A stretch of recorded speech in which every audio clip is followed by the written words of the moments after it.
Patay ang isang babaeng nagtatrabaho sa isang tindahan sa Quezon City. Sinaksak siya ng ilang beses ng dati niyang katrabaho. Babala po sa mga sensitibong video sa balitang hatid ni Katrina Son.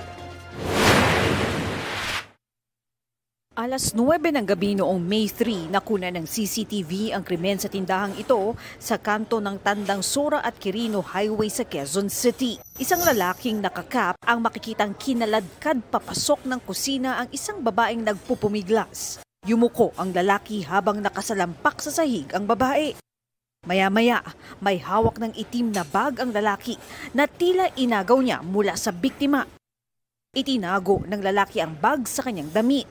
Hanggang pagsusuntukin na niya ang babae. Makikita ring may hawak pala siyang kutsilyo. Doon na niya pinagsasaksak ang biktima. Hindi pa nakontento, may inabot siyang isa pang mas mahabang kutsilyo sa kusina at pinagtatagan niya ang babae. Nagpambuno ang dalawa, nag-agawan sa kutsilyo at patuloy na nanlaban ang babae sa pag-atake ng lalaki.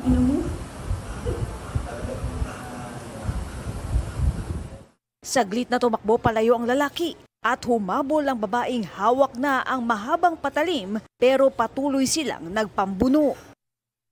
Ang babae na nakilalang si Laika Bernardo, 27 taong gulang, sa tindahan na rin nakitang patay kinaumagahan. Sospek sa krimen ang 22 taong gulang na dating katrabaho ng biktima. Hinahanap ngayon ng mga otoridad ang sospek. Nakilala siya dahil sa kuha sa CCTV. Pati sa naiwang pitakat na may lamang ID, debit card at 1,000 pisong cash. Wala namang nawalang gamit ng biktima at pera sa tindahan ayon sa QCPD. Batay sa kanilang paunang investigasyon, galit na nag-ugat sa di pagkakaunawaan sa trabaho ang motibo sa pagpatay. Tandem sila sa mga assignment nila dito sa store. So, nung nag-inventory itong si biktima ay napag-alaman niyang may discrepancy doon sa kanyang mga inventory. So, kaya kinonfront niya itong si suspect at doon naging mitsa ito na matanggal itong suspect dito sa kanilang trabaho. Katrina Son, nagbabalita para sa GMA Integrated News.